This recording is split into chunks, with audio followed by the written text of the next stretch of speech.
días. Gracias por la asistencia. Pues en el día de hoy vamos a hablar sobre un caso de lesión aerodigestiva por cáusticos a causa de una intoxicación por paraquat. Mi nombre es Cristian Gómez, soy fellow de cuidado crítico de primer año de la Universidad de Antioquia. La docente asesora fue la doctora Mercedes, con la cual roté ahorita en la rotación de cirugía.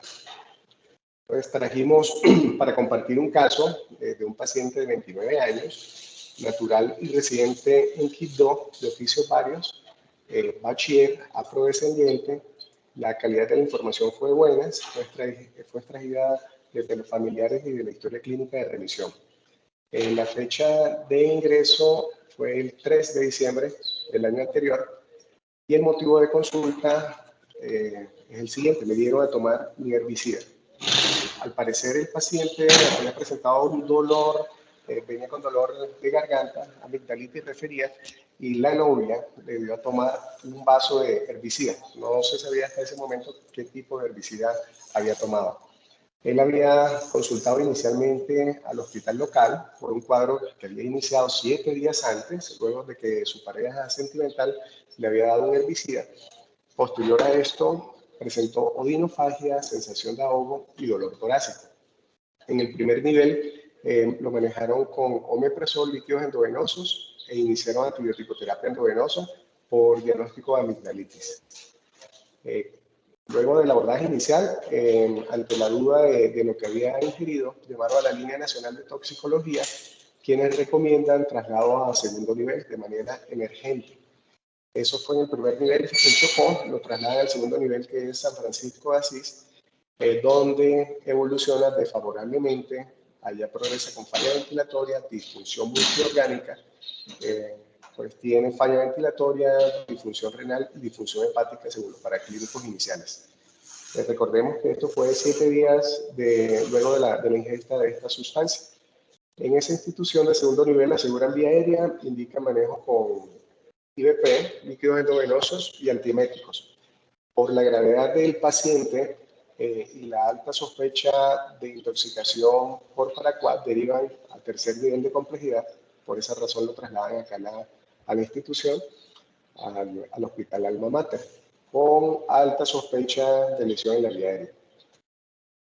Los antecedentes de este paciente, en general, todos fueron negativos, no padecía ninguna enfermedad, pues se trata de un paciente muy joven.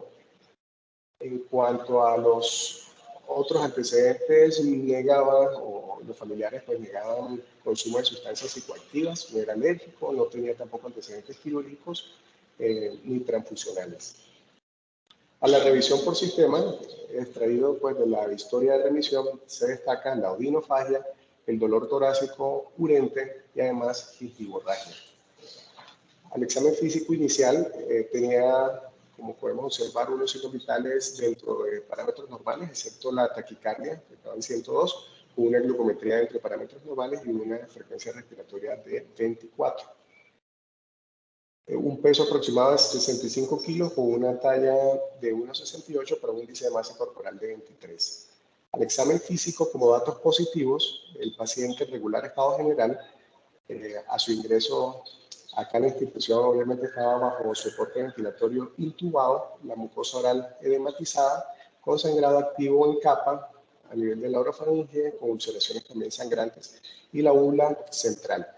El resto del examen físico sin ningún hallazgo de importancia.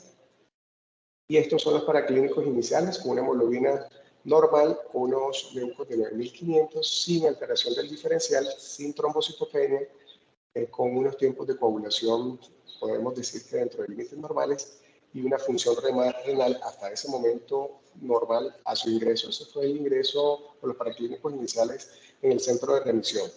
Las transaminasas en ese punto estaban normales, los electrolitos normales y las bilirrubinas normales.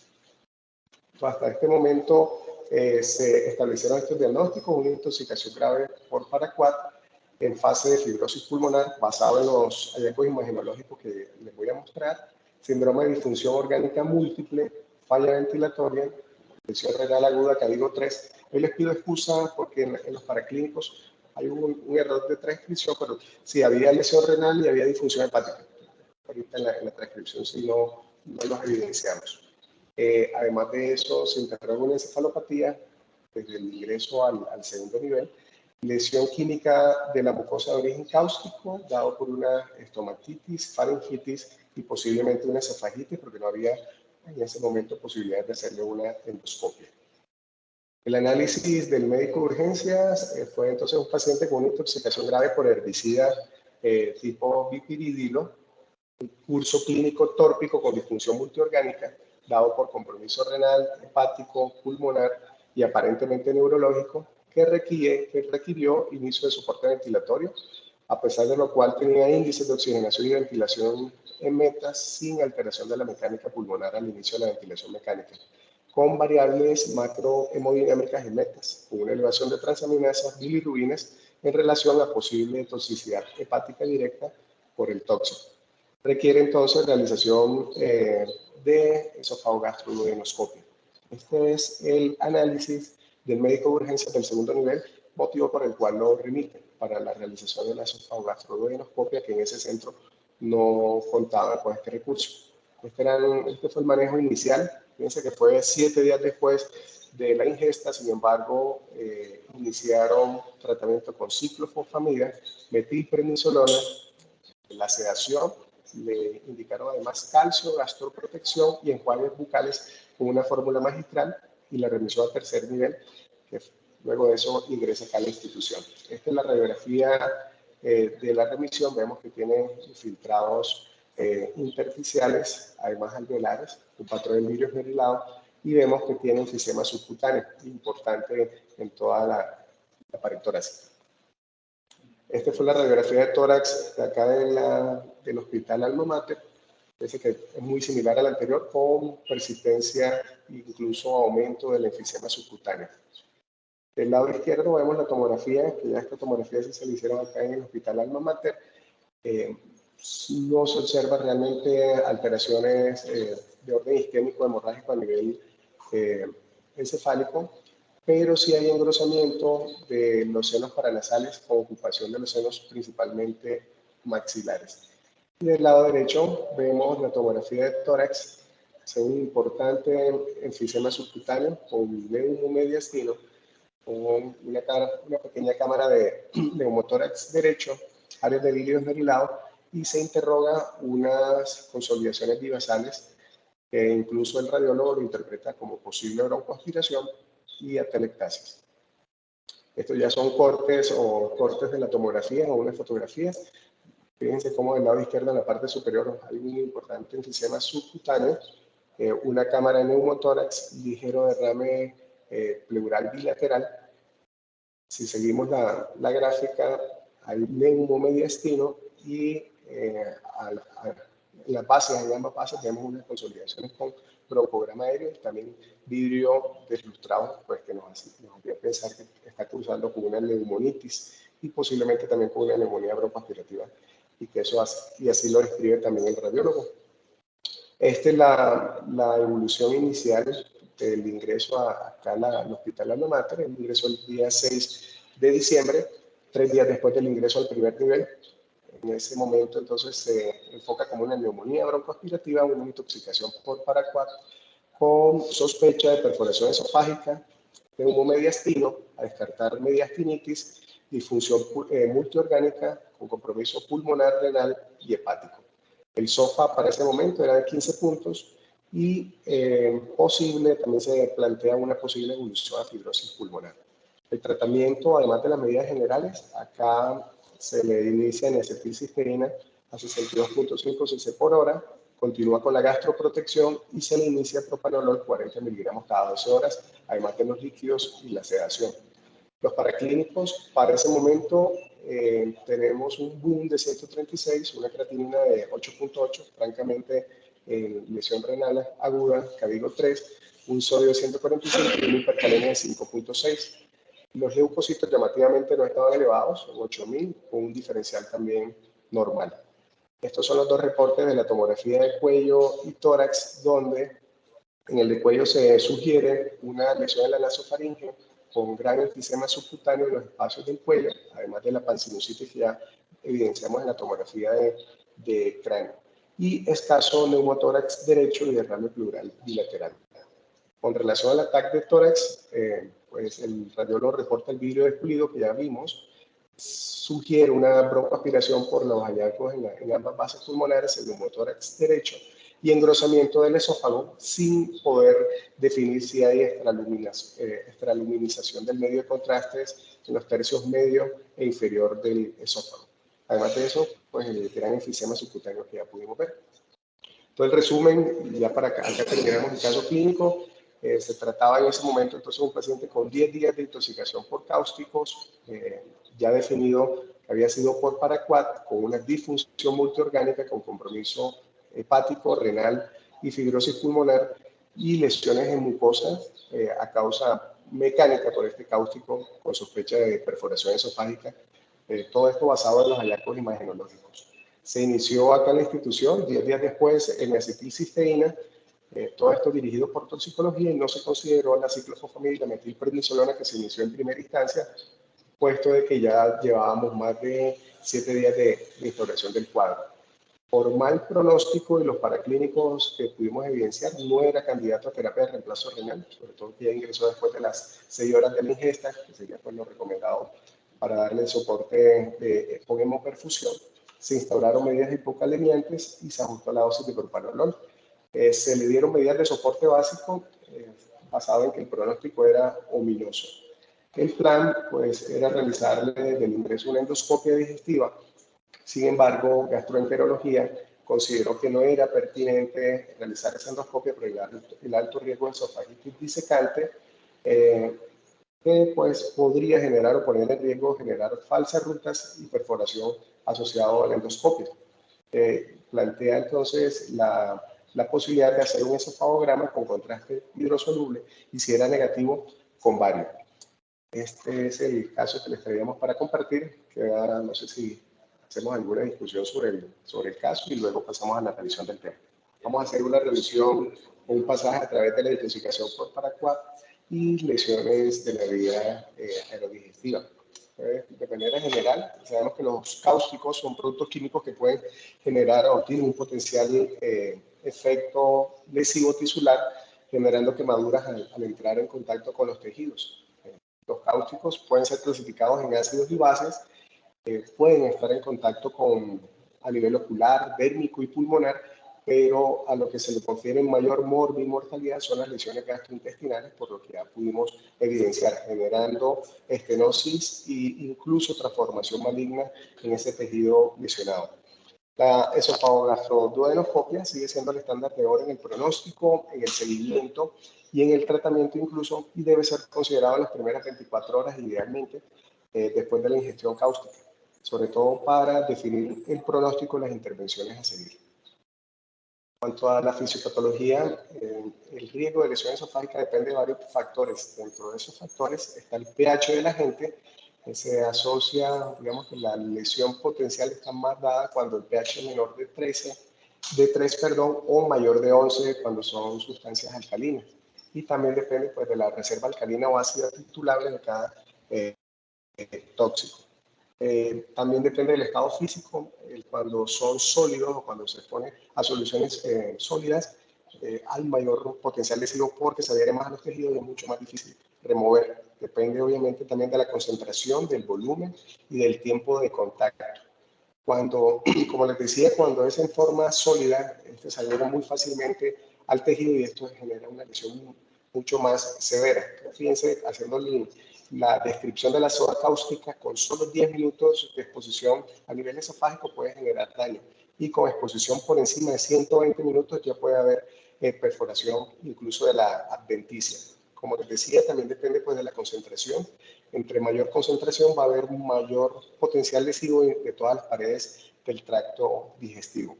Entonces, esto es un corte histológico de un modelo animal murino.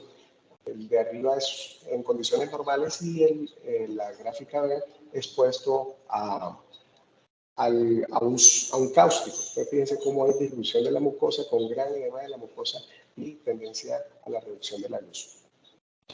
En cuanto a los ácidos y los álcalis, hay diferencias en cuanto a la lesión tisular Cuando son ácidos se asocia más que todo a necrosis por coagulación. Sin embargo, esta necrosis por coagulación forma unas escaras y de cierta forma genera una protección porque limita la penetración y la profundización de este ácido. Mientras que cuando es por álcalis, el daño es mucho más severo porque genera necrosis lipoefactiva, saponificación, mayor penetración y algo importante, la trombosis de los vasos sanguíneos, a lo que se le confiere gran parte de las complicaciones que ahorita vamos a ver.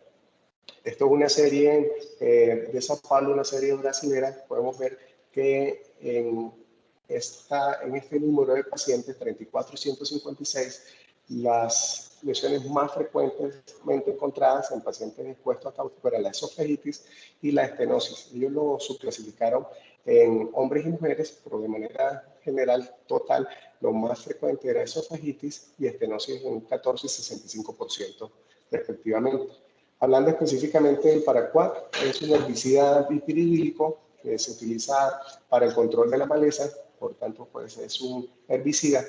Este es el componente químico esencial, es no selectivo, polar bicatiónico, el pH es ácido y altamente hidrosoluble. En estado físico podemos encontrarlo de forma sólida, es incoloro, inodoro, no selectiva, quiere decir que no se mueve a través de las capas del suelo y no es volátil. Fue sintetizado inicialmente en el año 1888 y se comenzó a comercializar para uso agrícola desde 1962. En Colombia lo tenemos desde 1969. En cuanto a algunos aspectos epidemiológicos mundiales, la Unión Europea lo autorizó en el 2004, pero fíjense que 3 años después anularon esa aprobación por su potencial tóxico y el aumento de suicidios a causa del consumo de esta sustancia. En Estados Unidos está clasificado como de uso restringido y la morbimortalidad entre los diferentes países varía, que va desde el 50 hasta el 90%, incluso algunas series reportan mortalidades cercanas al 100%. La OMS estima que hay alrededor de 1 millón de muertes al año y como resultado de intentos suicidas o incluso, bueno, de suicidios. El rango de mortalidad es del 50 al 90% y está en relación con el volumen ingerido. Y al año hay 370.000 muertes por plaguicidas relacionados también con el consumo de paraquat. Este es el boletín epidemiológico semanal de la semana 32 relacionado con la intoxicación por sustancias químicas que fue emitido en septiembre del 2022 y la incidencia para ese momento era de 49 casos por cada 100.000 habitantes. Como podemos ver, no había como diferencias en los últimos 4 años, desde el 2018 al 2022. Y el grupo etario más frecuentemente expuesto son adolescentes, los jóvenes y la etapa adulta, que es donde vemos una mayor proporción para el corte que fue en la semana 32 del 2022. Con relación a la causa de ingesta, también la causa de ingesta fue relacionada con suicidios o intento autolesivo, ¿sí?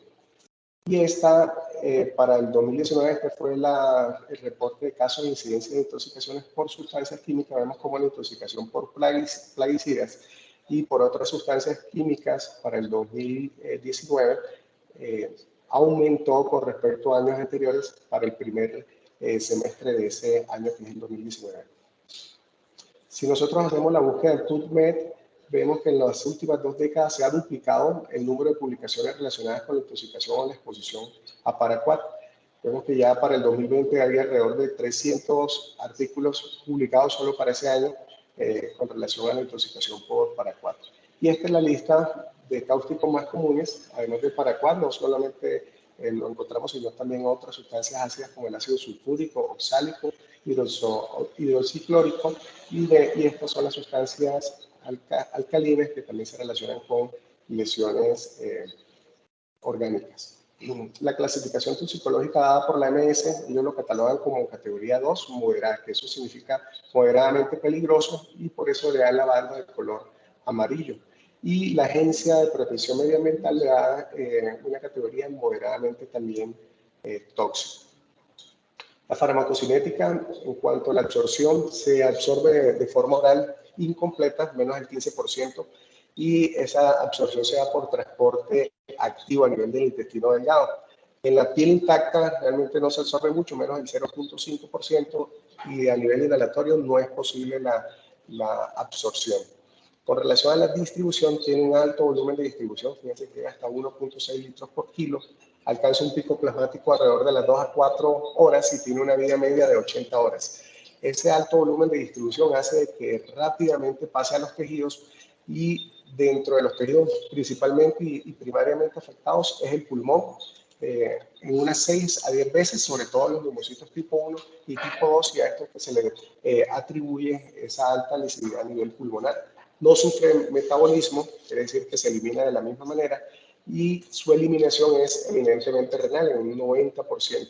En las primeras 12 a 24 horas se elimina a nivel renal, y esto es lo que genera o se relaciona con el daño renal temprano que se puede observar en este grupo de pacientes. El tipo de eliminación es por filtración y secreción tubular, y el 10% restante se puede eliminar tardíamente, hasta incluso a las 3 semanas, por redistribución. Vemos acá del lado derecho los niveles plasmáticos de Paraquat relacionados con las horas de ingestión. Se estima que aquellos pacientes que luego de 6 horas tienen picos por encima de 1 microgramo por mililitro, tienen prácticamente más del 90% de la mortalidad. Y las primeras 4 horas, como habíamos mencionado, es el pico máximo. Luego la eliminación renal se da, como podemos observar en la gráfica, después de 24 horas, un 90%. Importante que después de 6 horas, si los niveles están por encima de 1 microgramo por mililitro, es la zona de muerte. O sea, la mayoría de estos pacientes que tienen estas concentraciones plasmáticas mueren en la primera semana. Entonces vemos acá del lado izquierdo que después de la ingestión, fíjense cómo después de las 6 horas la mortalidad es casi que inminente y alcanza más del 90% de los casos. Hablando un poco de la toxicodinamia, sabemos que tiene 3 ciclos. Su toxicodinamia, el primer ciclo, es una reacción de oxidorreducción, donde el Paraquat se oxida utilizando el NADPH. Esto va a generar entonces radicales libres, que es el segundo paso, y estos radicales libres, como son los peroxidonitritos, y todas esas especies reactivas de oxígeno, van a generar peroxidación lipídica. Importante destacar la reacción de Fenton y la reacción de Haber-Weiss, donde utilizan el hierro para también además formar radicales libres como hidroxilos, y esto también tiene efectos lesivos a nivel tisular. Y el tercer proceso, a través del consumo del glutatión, esto va a generar también un potencial lesivo y una reducción del NADPH y formación también de peróxido de hidrógeno, que finalmente es lo que va a generar daño tisular. Entonces vemos que todos estos mecanismos van incluso a activar el factor NF-kappa beta, que van al núcleo celular, van a activar la transcripción de genes proinflamatorios y de proteínas proinflamatorias, como el factor de necrosis tumoral alfa, por ejemplo. Esto va a llevar consigo un aumento de las plaquetas, haciendo más proclive la formación de trombos y además el aumento de los leucocitos. Entonces, algo característico en el hemograma de este grupo de pacientes es la elevación importante de los leucocitos. Y aquí podemos ver que dentro de los targets terapéuticos está reducir el proceso inflamatorio, la reducción de los radicales libres, y eso es lo que vamos a ver ahorita que estemos hablando un poco del tratamiento. Entonces, esas especies reactivas de oxígeno van a activar, como les decía, factores proinflamatorios a nivel nuclear, generando entonces inflamación, proliferación, diferenciación celular y apoptosis. Entonces, acá arriba vemos en los pulmones cómo hay una gran lesividad pulmonar en estos cortes histopatológicos a nivel renal y a nivel hepático. Y esto va a estar relacionado con el volumen ingerido. Importante en cuanto a la peroxidación lipídica es la formación de malonil dialdehído, que incluso nos puede servir para monitorizar después de 24 horas la peroxidación lipídica. Entre más alto esté el malonil dialdehído, es peor pronóstico en este grupo de pacientes. En cuanto a la fisiopatología, el primer órgano afectado por su alta afinidad, dado por ese sistema de transporte de poliaminas, es el pulmón. A nivel renal, como habíamos visto después de las 12 horas iniciales, por esa eliminación renal, entonces también vamos a tener daño glomerular y tubular, principalmente proximal. Y en cuanto a la toxicidad celular, entonces vemos que muchos procesos metabólicos están alterados, en la vía de la superóxido dismutasa, de las catalasas, se consume la glutatión peroxidasa, también la sintasa de óxido nítrico y la xantina oxidasa. Entonces, a todo este proceso metabólico se le confiere ese aumento de la apoptosis, y a todo este proceso también se le denomina ferroptosis, que son aceleración de la muerte celular a causa también de especies reactivas relacionadas con el hierro. Y esos son targets terapéuticos que ahorita también vamos a estar ahondando. En cuanto a la fisiopatología, la absorción se da por el sistema de transporte de poliaminas, que está mediado por calcio-calmodulina, y esto genera un ingreso por transporte activo al enterocito y luego por transporte pasivo a los capilares intestinales, y de ahí se distribuye al resto del organismo. Luego viaja, por ejemplo, al pulmón y al riñón y genera un daño directo a nivel del neumocito tipo 1 y tipo 2, también mediado por ese sistema de transporte de las poliaminas. Recordemos que el transporte de las poliaminas son transportes de aminoácidos como la lisina y la valina y la alanina, que utiliza entonces, el paraguas utiliza esos mediadores, esos transportes para ingresar a la célula. Y a nivel renal también se genera un daño tubular proximal, principalmente de manera directa. Y eso es lo que se le confiere entonces todas esas manifestaciones clínicas y todas las manifestaciones bioquímicas. Importante que a veces nosotros podemos pensar que el enfisema o las manifestaciones de la vía aérea está dado por lesión aerodigestiva, y no necesariamente. Uno de los principales eventos que se da al inicio de esta intoxicación es la microangiopatía trombótica, y está dado por esa interacción que hay entre el óxido nítrico y los radicales superóxidos, que generan peroxinitritos y generan pues, un estrés oxidativo directo en la membrana alveolo-capilar. Además, esos capilares pulmonares, a causa de la adhesión entre el factor de von Willebrand y las plaquetas que tienen mayor proclividad de adhesión, generan trombosis vasculares, sobre todo en la periferia pulmonar y adyacentes a la pleura visceral. Y esto es lo que afecta, o lo que finalmente va generando trauma pulmonar y fuga gaseosa. Por otro lado, hay déficit relativo de ADAMTS 13, por tanto, entonces no hay clivaje de esos polímeros de factor de von Willebrand, y entonces hay proclividad a la trombosis. Entonces, se da el mismo proceso de la microangiopatía trombótica de otras enfermedades autoinmunes, por ejemplo. Entonces, todo esto va a generar microtrombosis pulmonar, daño alveolo capilar y fuga gaseosa, y es lo que se va a manifestar como neumomediastino, neumotórax y enfisema. Quiere decir esto que aún no teniendo lesión de la vía respiratoria, podemos encontrar estas manifestaciones de fuga gaseosa a nivel pulmonar. En cuanto a las manifestaciones clínicas, son clasificadas de acuerdo al volumen ingerido en intoxicación leve, moderada y grave, o intoxicación fulminante. Cuando tenemos intoxicaciones con volúmenes o dosis menores de 20 miligramos por kilo, se considera leve. Normalmente en este caso son síntomas gastrointestinales superiores. Se puede dar algún grado de lesión renal después de 24 horas, y la mayoría de los pacientes se recuperan sin secuelas tan graves. En las moderadas, ya con esas dosis que vemos en la pantalla, hay una mortalidad que se alcanza hasta el 30% al quinto día. Ya hay un mayor compromiso pulmonar y se puede evidenciar después de una semana la fibrosis pulmonar.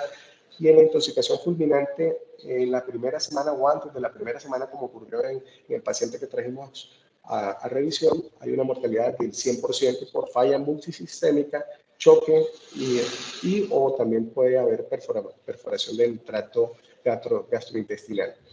Esta intoxicación también puede ser clasificada en fases: fase 1 en las primeras 4 horas, fase 2 que es una fase patorrenal del segundo al quinto día, y fase 3 que es eminentemente pulmonar del quinto día a 2 semanas. Entonces, basado en esto, Obviamente las manifestaciones iniciales van a ser gastrointestinales locales. La fase 2 ya va a ser manifestaciones sistémicas con compromiso de la función renal y hepática. En este punto importante puede haber compromiso como shock distributivo por todo ese proceso inflamatorio, arritmias, y es a lo que se le atribuye la muerte en esta segunda fase. Y en la fase 3 ya son manifestaciones tardías de la fibrosis pulmonar, pacientes que hacen compromiso restrictivo por esa gran inflamación y fibrosis a nivel pulmonar. Las manifestaciones locales las podemos clasificar en compromiso ocular, de piel y vías respiratorias, son muy generales, no son tan específicas, entonces son inflamaciones a nivel de cada una de estas zonas. Esto es una fotografía de las lesiones iniciales en boca y cavidad oral con una estomatitis, gingivitis y úlceras orales producto del efecto corrosivo de estas sustancias. Con relación a los diferentes sistemas, entonces aquí para destacar el cardiovascular, como les decía, arritmias, taquicardia sinusal e incluso se puede evaluar miocarditis tóxica con elevación de los marcadores de injuria cardíaca. Al nivel neurológico y se asocia con dosis mayores de 40 miligramos por kilo, pueden manifestarse con coma y convulsiones secundario al edema cerebral generado. Y a nivel endocrino, normalmente esto se identifica post-mortem y se identifica sobre todo necrosis de las glándulas suprarrenales. Hay unos predictores de lesión de la vía aerodigestiva que nosotros podemos alertarnos cuando tengamos estos predictores, como son el vómito. Vemos que tiene un rendimiento del 33% o asociación a lesión de la vía digestiva grado 2 o 3, la disfagia, importante la salivación excesiva y que no pueda dilutir la saliva, y dolor abdominal en el cuadrante superior en un 24%. En esta revisión vemos en una serie de 148 pacientes, vemos que el 84% de los pacientes que ingresaron por ingestión de corrosivos tenían náuseas y vómitos, y habían lesiones visibles a nivel de la cavidad oral, a nivel de los labios, de la boca, de la lengua y del paladar, en ese porcentaje que no es nada despreciable. Importante, fíjense que el 34% de los pacientes tenían dolor abdominal superior que puede sugerir perforación gastrointestinal. Los hallazgos endoscópicos, y ahorita que estemos hablando de la endoscopia vamos a ver la importancia de esto, pues, se clasifica de grado 0 a grado 3 de acuerdo al grado o a la severidad de la lesión, que va desde edema, pasando por hemorragia, erosiones, ulceraciones, luego la ulceración circunferencial, y cuando tenemos presencia de necrosis tisular ya sería un grado 3 endoscópico. En cuanto al diagnóstico, se da a través de la prueba con ditionito de sodio, y aquí les pongo el video para que lo puedan visualizar cómo se realiza. Se coge 5 centímetros de orina, se le administra esta sustancia que son 100 miligramos de ditionito de sodio en 10 centímetros de hidróxido de sodio y se mezcla con la orina. Se mezcla y debe aparecer, en presencia de paraquat, debe aparecer una coloración de tonalidad azul. Esto es una prueba cualitativa y que nosotros colorimétricamente podemos estimar los niveles plasmáticos, en este caso urinarios, de paraquat. Entonces, entre más azul ese coloree, mayor concentración de paraquat vamos a tener en la orina. Y esta prueba la podemos hacer a la cabecera del paciente, incluso en el servicio de urgencias. Podemos tener otras pruebas cuantitativas, como la espectrofotometría, cromatografía, que son el gol estándar. Importante que sean en frascos plásticos y protegidos de luz, o sea, la muestra de orina, para que no se altere su resultado.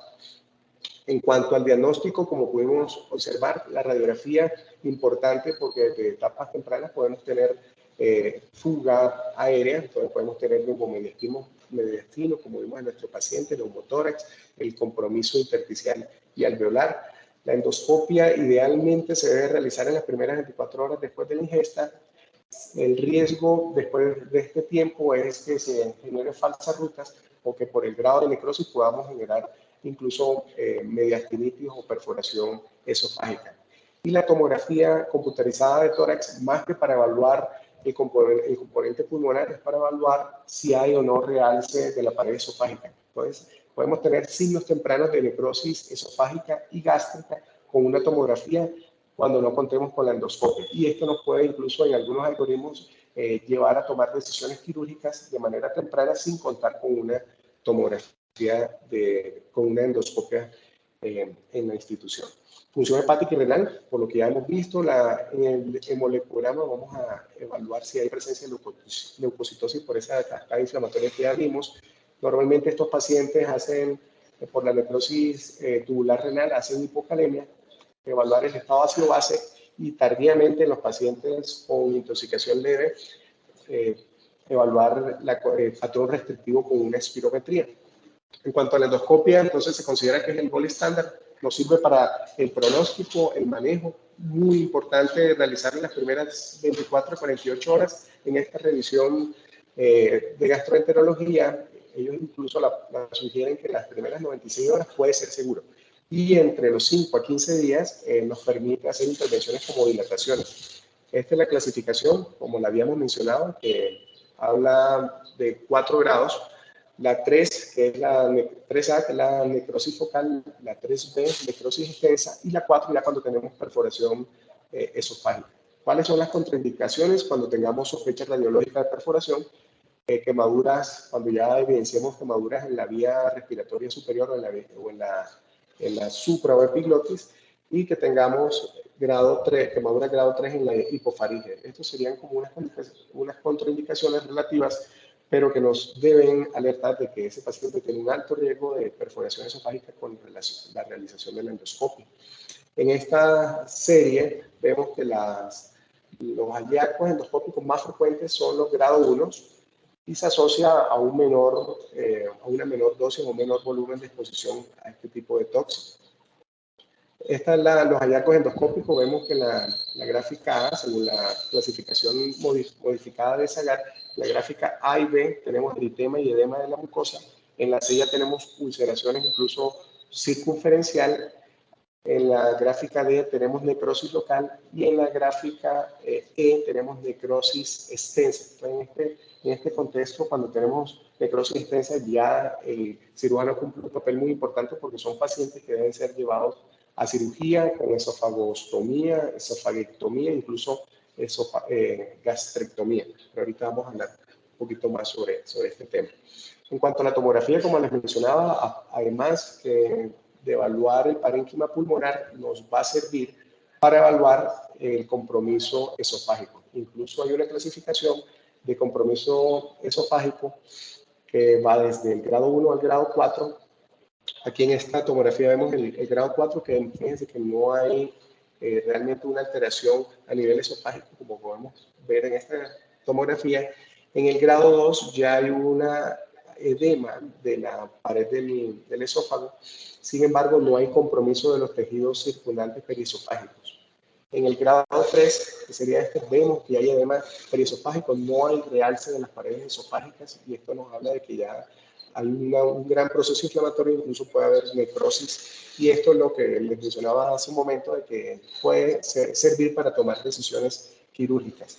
Y el grado 4, vemos como ya hay pérdida de la relación anatómica del esófago con incluso extravasación de contenido gastrointestinal a los espacios circundantes, que puede incluso comprometer la aorta y los vasos mediastinales y drenar incluso al mediastino o a las pleuras.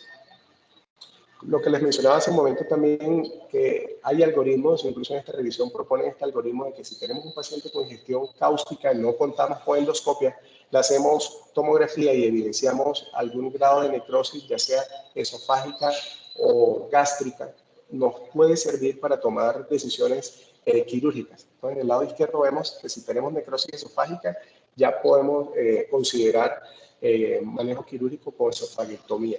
Y si tenemos necrosis por pérdida del realce de las paredes gástricas, también podemos tomar la decisión de llevar a este paciente a cirugía.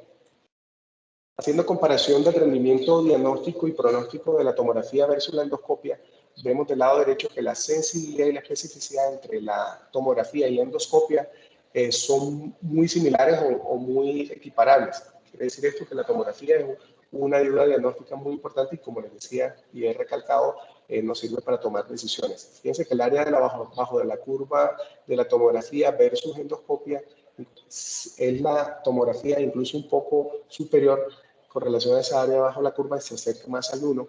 Del lado izquierdo vemos en esa revisión que hay 3 factores, o identificaron 4 factores que luego de hallarlos se asocia a mayor grado de estenosis, ya sea por endoscopia o por tomografía. Entonces, si tenemos lesiones por tomografía de grado 3 o 4, tienen un OR bastante elevado para estenosis esofágica. Y si es por endoscopia de grado 3 y grado 3A y 3B, tienen un OR también bastante superior. Y aquellos pacientes mayores de 60 años tienen un OR de 1.5 para desarrollar estenosis esofágica.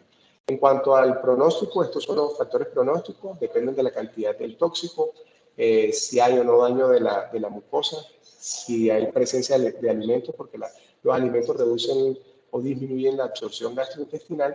Importante el inicio del tratamiento, entre más temprano se inicie el tratamiento, mejorará el pronóstico de este grupo de pacientes y obviamente las enfermedades de base.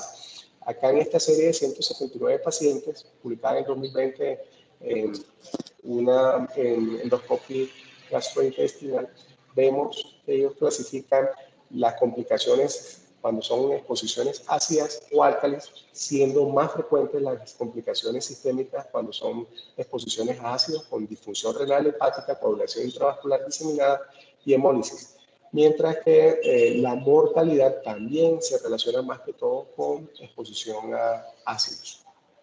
El tratamiento, entonces, el ABCDE para todas las exposiciones a tóxicos. Importante evaluar el gasto urinario porque tempranamente podemos identificar si este paciente va a desarrollar lesión renal aguda. Idealmente no se debe dar vía oral en las primeras 24 horas y tampoco, si el paciente no tiene hipoxemia, no suministrar oxígeno, a menos que tengamos una hipoxemia con una P2 menor de 40, porque sabemos que esas especies se están produciendo especies reactivas de oxígeno y si colocamos más oxígeno puede generar mayor riesgo de fibrosis pulmonar. En cuanto a la limitación de la exposición, dependiendo del foco de contacto, si es ocular, oral, el lavado, importante, el lavado con solución salina. En cuanto a la mucosa oral, la recomendación es utilizar esta fórmula magistral con difenhidramina, listatina y hidróxido de aluminio.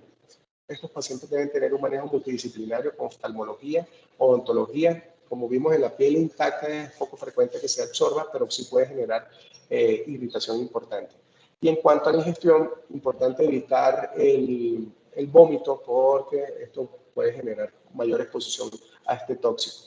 En cuanto a la reducción de la absorción gastrointestinal y la neutralización electroquímica, importante hacer un lavado gástrico siempre y cuando estemos en las primeras 2 horas de exposición con carbón activado por sonda orogástrica a las dosis que ya conocemos o tierra de Fuller al 15%.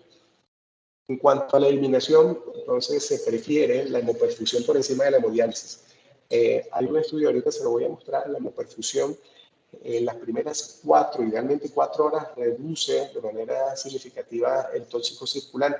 No aquel que ya está redistribuido, porque ya vimos que tiene alta afinidad por los tejidos y sobre todo que ya se encuentra en el espacio intracelular. Entonces la hemoperfusión es importante en las primeras 4 horas. Si no contamos con hemoperfusión, la hemodiálisis puede ser una alternativa, pero idealmente la hemoperfusión. Estos son los targets terapéuticos. Entonces, habíamos hablado de que hay una ferroptosis. Es por ello que se recomienda y en los diferentes textos y literatura recomiendan que el antes del hierro como la deferoxamina, antiinflamatorios esteroideos y inmunosupresores como es la ciclofosfamida, que ahorita lo vamos a ver, a qué dosis, y donantes de electrones o digamos antioxidantes como son la deferoxamina, los salicilatos incluso, y la N-acetilcisteína, que ahorita también vamos a tocarlo más específicamente. Entonces, con relación a los antioxidantes, la N-acetilcisteína, a las dosis que vemos en pantalla, debe ser en infusión continua por 10 días. O sea, en los primeros 10 días de exposición debe el paciente recibir un tratamiento con N-acetilcisteína según la dosis que ya vimos en pantalla.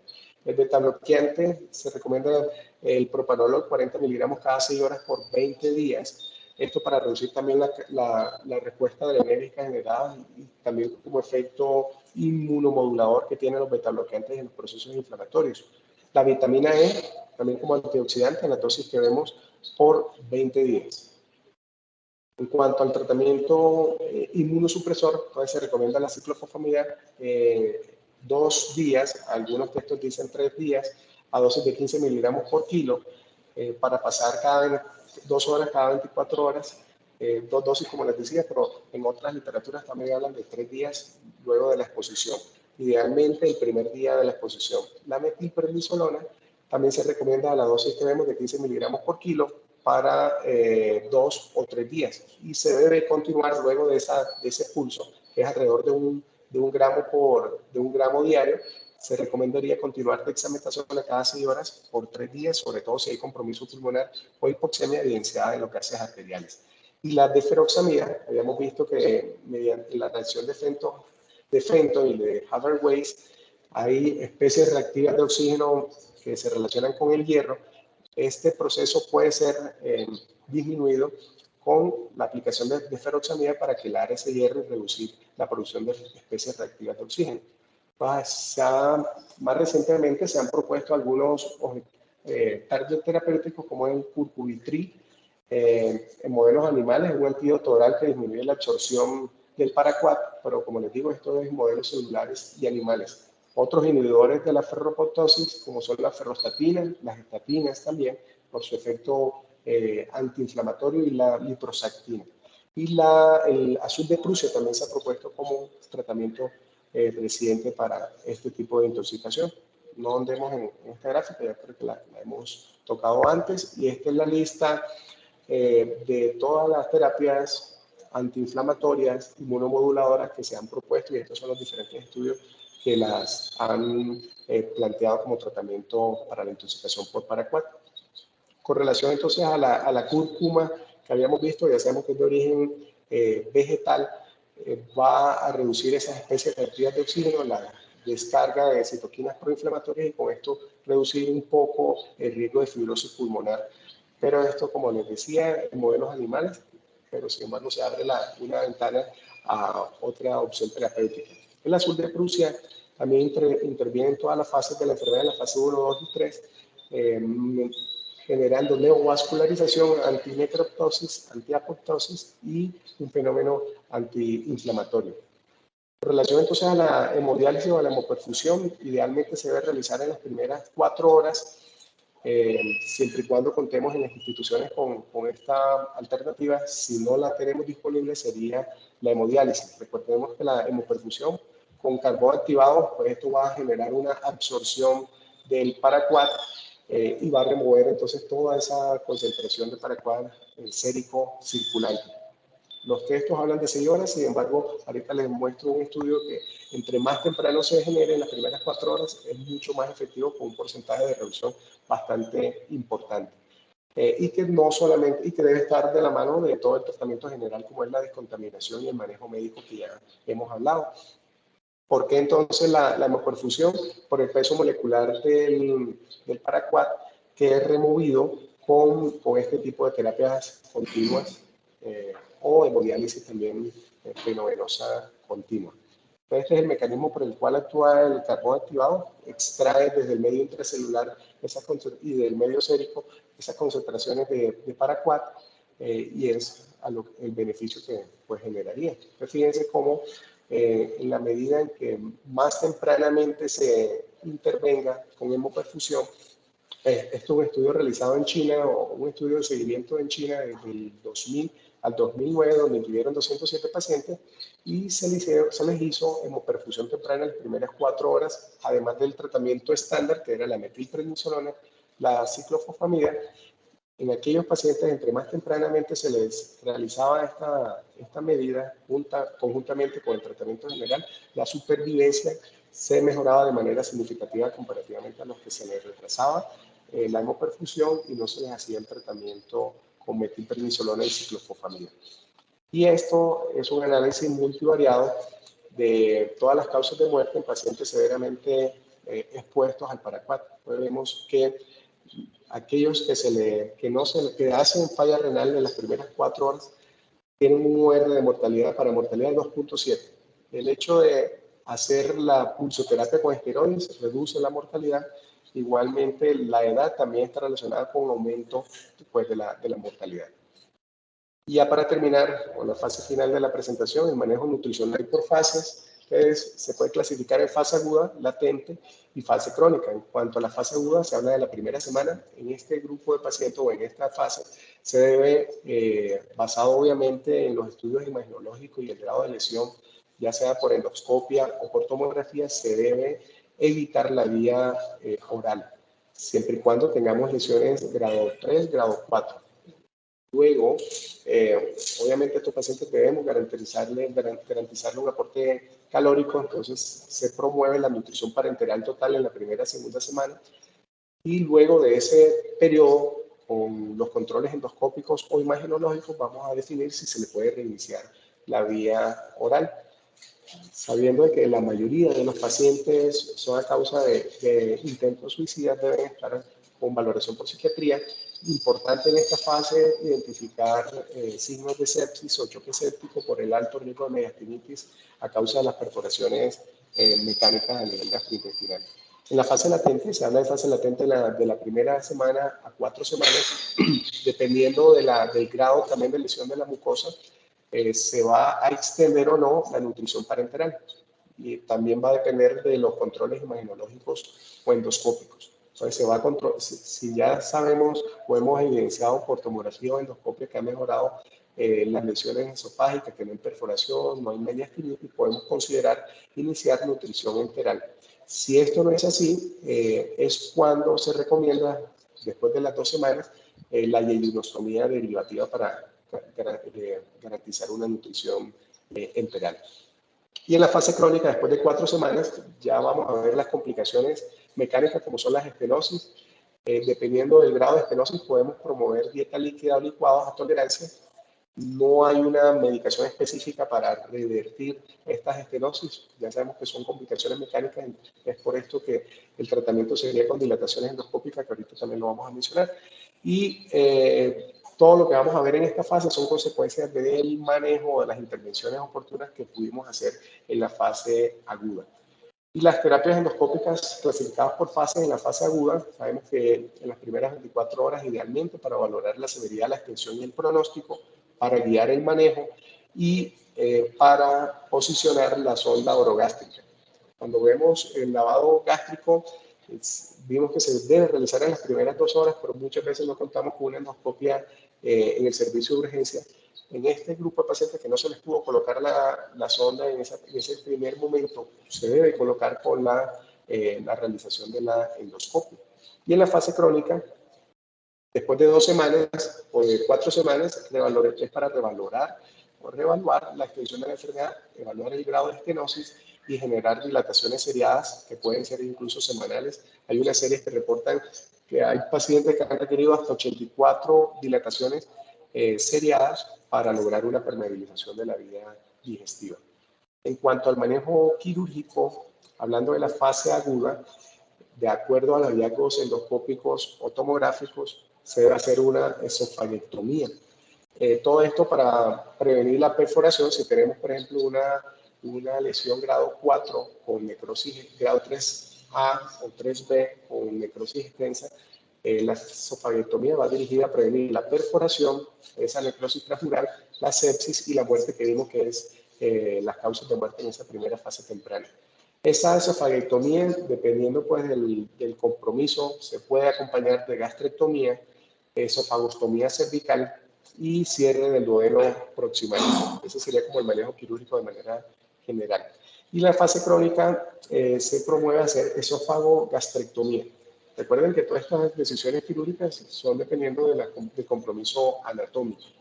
En la esofagogastrectomía también se debe, digamos, permeabilizar la vía digestiva utilizando interposición de intestino, ya sea intestino delgado o intestino grueso. Importante como complicación de esta intervención es el síndrome de dumping, que es el vaciado rápido del tracto gastrointestinal superior. Las secuelas: dismotilidad esofágica, dolor crónico, en algunos pacientes a clorhidria como enteropatía perdedora de proteínas, y estos pacientes tienen un riesgo de carcinoma de 1000 a 3000 veces más que la población general. Y otra de las complicaciones frecuentes es el espasmo pilórico. Pues ya a manera de conclusión, los mensajes claves después de esta revisión, que la intoxicación por cáusticos, específicamente por paraquat, tiene una alta carga de morbidez y mortalidad. Importante realizar una endoscopia temprana en las primeras 24 horas, la inmunosupresión temprana que de manera significativa va a impactar en la evolución y el pronóstico de estos pacientes, y la hemoperfusión temprana. Muchas gracias.